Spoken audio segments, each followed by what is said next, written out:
Hello the students, welcome to Educate. In this video we are continuing with determinants and we are proving the laws of determinants. We're going to prove only 3 of them for this particular video and stay tuned. So the first one that we're going through is the determinant of AB is equals to the determinant of A times the determinant of B. In case you don't realize, I should have made this AB to be bold because we are referring to a matrix. So basically, the determinant of a product matrix AB must be equals to the determinant of the first matrix multiplied by the determinant of the second matrix, which is B. So now we are going to prove this by just assuming that we take a matrix A, and let's just say I take a matrix A and this matrix is going to be just a simple 2 by 2 matrix. So in a simple 2 by 2 matrix, I'm just going to put the entries which are going to be A, B, C, and D. Right? So A, B, C, and D. So these are just 4 entries, okay, for my matrix to make it simple. And I'm going to pick another matrix, which I will say this is a matrix B, which I will now say this is E, F, G, H. Okay, so I'm having 2 matrices here. Those both of them, they are 2 by 2 matrices because you cannot actually multiply them if they were not both square matrices. Okay, so in this case, they are 2 by 2 matrices and you are allowed to multiply them. Okay, because they've got the same size essentially. Yeah, something like that. So here, if I go ahead and find the determinant of A and the determinant of B separately, I would say that the determinant of A here is going to be equal to something like A times D. So this is AD, right? And then AD minus BC. Remember that when you're finding the determinant, you simply multiply A and D, then you subtract, you multiply B and C. So it's more like a cross multiplication. And then if I were to find the determinant of B alone on this side, the determinant of B would be able to give me EH minus GF, okay, because I'm multiplying, cross multiplying E and H minus G times F. So this is determinant of A and determinant of B separately, right? So I can go ahead and find the product determinant of A times determinant of B using these 2 determinants. So if I say the determinant of A multiplied by the determinant of B, what am I supposed to get? I'm supposed to get something like the determinant of A is given by AD minus BC, and the determinant of B is given by EH minus GF. Okay, so let me rather not expand it for now. Okay, let me not expand it. Let's just say this is my right hand side. Okay, so this equation is for my right hand side. So I need to try and prove that if I find the determinant of AB, I should be able to get the same thing as determinant of A times the determinant of B. Right, so I'm now going to take the matrix AB because this AB is actually the whole matrix itself. So if I take a matrix AB, remember that a matrix AB is a product matrix, meaning that we are multiplying a matrix A and matrix B together. So when we are multiplying 2 matrices, you need to remember that we are going to lay them side by side. So the first matrix here is A, B, C, D. That's matrix A. Then we are multiplying it to matrix B, which is given by E, F, G, H. So these are our 2 matrices. And when we're multiplying them, remember that we are going to highlight for the first matrix, we are going to highlight the rows, which is A, B, and the other row, which is C, D. So we kind of highlight the rows. And then when we want to highlight on the other side, we want to highlight the columns, okay? For matrix B, we highlight the columns EG and FH, so these columns, and we need to multiply each row by each row by both the columns. So each row must be able to multiply both these 2 columns. So here, since I'm not teaching first year students, so I will not be able to go into the details of how matrix multiplication work. Please make sure that you watch the video where I explained it. Okay, so here basically I'm going to say that A multiplied by E. So this is going to be A multiplied by E. Then this is going to be plus, right? A multiplied by E plus B multiplied by G. So this is B multiplied by G. So that's the first entry for my matrix. So my next entry here is going to be A. The first row I'm going to multiply to the second column. Okay, so that's going to be A times F. So this is going to be A F, right, plus B times H. This is going to be BH. So I'm done for the first row, right? Then for the second row, what am I going to do? I'm going to do the same thing, right? I'm going to say C times E. So this is going to be C multiplied by E plus D multiplied by G. Okay, so this is going to be D multiplied by G, right? And then for the second entry, I'm going to say C multiplied by F. So this is going to be CF. And then this is going to be D multiplied by H. This will be DH. So this is still a 2 by 2 matrix, by the way. Don't forget that this is all giving us one number. This AE plus BG, it's one number, the first entry. And then this is the second one. Okay, and then this is the third one, and then this one is the fourth one. So basically, don't think maybe that we are now having too many entries. It's still a 2 by 2 matrix. So now having this 2 by 2 matrix, we need to try and find the determinant of this matrix AP. All right, so the determinant can still be found in the same way. So we are going to try and find the determinant of the product matrix AB. To find the determinant, we'll do the same thing and say the first entry, which is AE plus BG, we multiply to CF plus DH. Okay, we multiply those, we cross multiply, then we subtract CE plus DG times AF plus BH. Okay, so we do some cross multiplication there. So if we do some cross multiplication, this is going to be AE plus BG multiplied by CF plus DH, right? This is going to be minus CE plus DG, and then this is going to be multiplied by AF plus BH. Okay, so let's now try to simplify this expression by just doing some expansion. So if you multiply AE and CF, this is going to give us AE CF. AE times DH, this is going to give us AE. This is plus AE DH. And then if we do BG times CF, this is going to give us BG CF.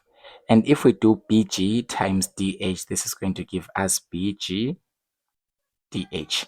So I've expanded the first part, this one, this polynomial.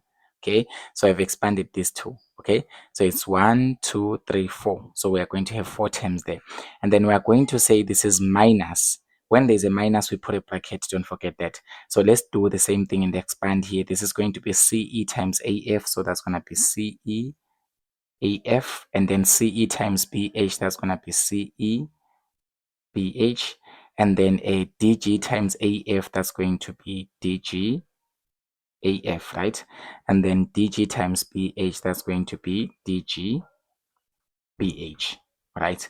And essentially here, if I spread this negative sign inside, this is supposed to give me something like, let me just write it somewhere else. Let's just continue it here. Okay, let me just open another page. So the determinant of the matrix AB will be given by the following. So we'll just go back and look. We have got AECF plus AEDH. Okay, so that's AECF plus AEDH, right? And then what else have we got there? We have got BGCF plus BGDH. So that's going to be BGCF plus BGDH, right? And then again, we have got this negative sign. So this negative sign, we're just going to kind of multiply it inside. So this is going to be negative CEAF. Okay, so that's going to give us negative CEAF. And then if we multiply this negative here, this is going to be negative CEBH. So this is negative CEBH. If we continue doing the same things, multiplying this negative inside the bracket, that's going to be negative DGAF. So this is going to be negative DGAF. And then for the last expression there, the last expression that we have got a negative DGBH. So this is going to be negative dg BH. So this is our expression. You can see that it's quite a kind of a lot, but we can try to find some like terms. Okay, it's just that my arrangement here is kind of a not clear. But if I just arrange this maybe in the same format, this is AECF. Okay, this is AEDH. Okay, this is, let's just write this as a BCFG. All right, this BGDH, maybe we can write it as something like a BD, okay, BDGH, something like this. And then if we write this one, let's just rewrite it like in alphabetical order. Okay, there's going to be ACEF. If we rewrite this again in alphabetical order, it's still going to be something like BC, okay, BC, EH. And then if we write this in alphabetical order, this is going to be AD. Sorry, this is going to be AD, right? So this is AD, maybe FG, ADFG. If we rewrite this again in alphabetical order, this is going to be BD, GH. Okay, so why did I rearrange these? So that you can actually see that we have got like terms here. Maybe someone else is not saying that we've got like terms, right? So we do have like terms. So now let's just cancel out the like terms. We've got AECF. We also have got negative AECF. Oh yeah, something like ACEF, but it's containing the same thing here. My arrangement might not be clear, but these two can just cancel out because they're like terms essentially. And then we have got a what else? What other like terms do we have here? We have got we've got BDGH, we've got BDGH, we also have got negative BDGH. So these two can also cancel out because they're actually having the same sign. And then if we observe properly, do we still have any other like terms? I don't see any so far, right? So far, I don't see any. So let's just rewrite this as saying that the determinant of AB, so the determinant of AB can be written as AE DH, and then this is plus BC, BCFG, and then this is going to be minus BCEH minus ADFG. So far I don't see like terms in these four terms. It's 1, 2, 3, 4 terms. I don't see any like terms so far. So this is my determinant of AB. This is my determinant of AB. So I need to somehow try and prove that the determinant of A times the determinant of B will give me the same outcome. We already found out that it is actually giving me AD minus BC times EH minus GF. If I expand this expression, because this expression, which is the expression for the determinant of A times the determinant of B, it gave me something like AD minus BC, and then this was actually multiplied. This was multiplied to what? Multiplied to EH minus GF. So this is EH minus GF. So if I expand this expression, I should get something like this one. So let's just name this maybe equation 3 or something like that, or equation 100, no, my equation 1000, whatever that you want. So here, if we expand this, this is going to give us AD EH, okay, ADEH. And then if we multiply AD and negative GF, this is going to give us negative ADGF or FG, whatever. And then if we multiply negative BC and EH, we're going to get negative BC EH. And if we multiply negative BC and negative GF, we are going to get positive. There's going to be positive BC GF. All right, so this is our expression, and we can say that these expressions are actually equal to one another, okay, because this is the determinant of A, this is the determinant of B. Indeed, these are the determinants. So if we're having determinant of A times determinant of B as our equation 4, if we compare these two, they're actually equal to one another. Let's just try to see if they're equal. The first term, which is AEDH in this determinant of the product matrix, is the same as this one, ADEH. If we highlight the other one, which is a BCFG, it is the same here as where is BC? BC GF, okay? FG, yeah, it's just your arrangement here. You can do your arrangement in your own time, but basically I'm showing you that these two are equal, all right? So BCGF, BCFG is the same thing. And then if you highlight this one, BCEH, there is also BCEH here, and it's negative, by the way, negative BCEH, negative BCEH. And if you highlight maybe the last one, let's just say you highlight this negative ADFG, there is also negative ADGF or negative ADFG. So essentially by this, we can see that all of these are actually equal to one another. So we can say, therefore, the determinant of the product matrix AB is equal to the determinant of the matrix A multiplied by the determinant of the matrix B. Solid. So this is actually telling us that if we multiply two matrices A and B, the product matrix that we will form, it will have the same determinants as multiplying the determinants of the first matrix, which is determinant of A, multiplying it by the determinant of B. So that's the law one that we have proven. So now we just have to prove that the inverse, okay, the determinant of the inverse of A is 1 over the determinant of A. All right, determinant of the inverse of A is 1 over the determinant of A. So basically, you need to remember that how the matrix A and its inverse are related. Basically, in first level, you've learned that a matrix A multiplied by its inverse must be able to give you the identity matrix. You need to remember that the identity matrix is essentially that matrix having 1, 0, 0, 0, 0, 1, 0, something like this. Okay, you've got like ones in a diagonal, and the rest of the entries are 1, 1, 1, 1. Okay, the rest of the entries are 0, 0, 0. So we've got ones in a diagonal. So this is your identity matrix. This one is for a 3 by 3, by the way. So here, having A times A inverse, we must get the identity matrix. All right, and here if we apply what we already know, we've already proven that if we find the determinant of a product matrix AB, this must be equals to the determinant of the matrix A multiplied by the determinant of the matrix B. So essentially here we're having a product matrix because we are multiplying the matrix A and the matrix inverse A. Both of them, they are matrices, in case I didn't indicate. Of course I didn't. So both of them, they are matrices. They must be able to give us what? The identity matrix. So essentially here I can just say the determinant of the product. Okay, basically we know already the determinant of I, by the way. So if I say the determinant of A times its inverse, I must be able to get the determinant of A multiplied by the determinant of the inverse of A.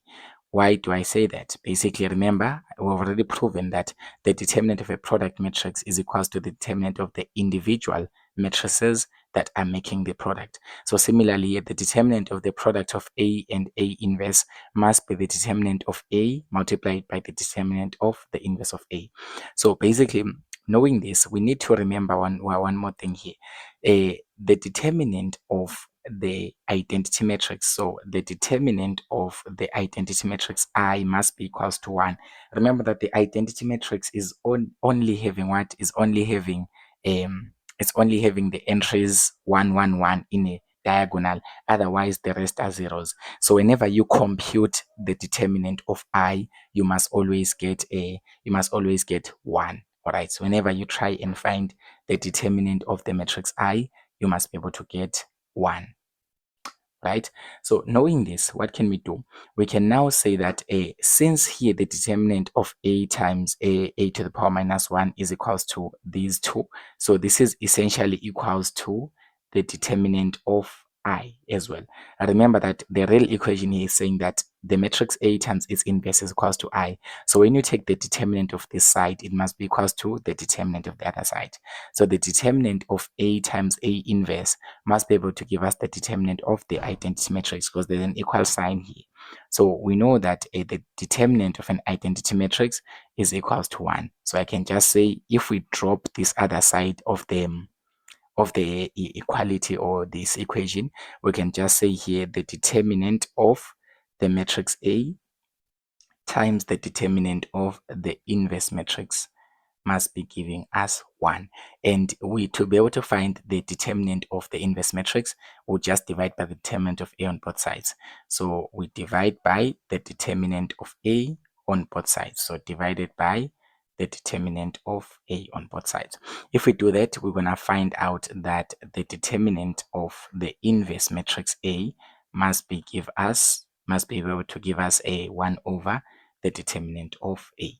So whenever you have got the determinant of the inverse, you can find the determinant of the original matrix, or whenever you have got the determinant of the original matrix, you can find the determinant of the inverse matrix. So essentially, if the determinant of matrix A is 3, then its inverse will have the determinant 1 over 3. If the determinant of matrix A is 50, its inverse will have 1 over 50 as its determinant. And then the last proof, which is the determinant of A transpose is equals to the determinant of A. This one is way simpler even if we use a 2 by 2 matrix. So if we take the matrix A and we just assign it a generic values, maybe the values A, B, C, D. This is a 2 by 2 matrix. So I'm going to use parentheses. You can also use brackets, but I'm using a parenthesis for this one. So the matrix A is given by A, B, C, D. So this is my matrix A. And then to be able to find the A transpose, remember that the transpose matrix is just when you are exchanging the row and the column. So what is a row will become a column. What is a column will become a row. So in this case, the first row, you can see it is AB. That's the first row. Instead, it will become the first column. So it will be A, B. So this is the first column rather. And then what was a row in this case? It was CD. Now it is becoming a column, which is going to be the second column, CD. So this is CD. So you just change a row, you make it a column, or essentially you change a column and make it a row, vice versa, still the same thing. So this is a transpose matrix AT, right? So if we find the determinant of each separately, we'll find out that the determinant of the matrix A is, we just cross multiply A times D. So this is AD minus BC, right? And if we find the determinant of A transpose on the other side, the determinant of A transpose will be A times D. So that's going to be AD minus B times C. That's going to be BC. And if you can compare these values, funny enough, they're equal to one another, AD minus BC, AD minus BC. So you can therefore deduce that the determinant of the transpose of a matrix A3 will be the same as the determinant of the original matrix A. So this is how we go about it, proving these 3 laws of determinants. So thank you so much for watching this video. Don't forget to subscribe to the channel. Tell your friends to also stay tuned.